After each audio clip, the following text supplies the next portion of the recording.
eski o'zbek adabiy tili, boshqacha nom bilan aytganda Chig'atoy tili dunyoda eng boy turkiy tillardan biridir.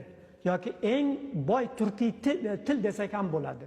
Bobur o'zining Boburnoma asarida Navoiyning tili deydi, Andijon tili bilan birday deydi. Hozir shuni juda ko'p turkologlar tortishadi. Ba'zilari aytadi, haqiqatan Navoiyni deydi, tiliga deydi, Navoiy tiliga Andijon shevasi asos bo'lgan deydi. Uni isbotlash kerak. Uni hech kim isbotlagani yo'q.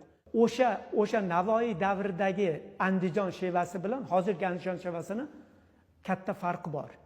Navoiyda o'sha Chig'atoy tilini, ya'ni o'z tilini bir 10 ga yaqin atama bilan ataydi.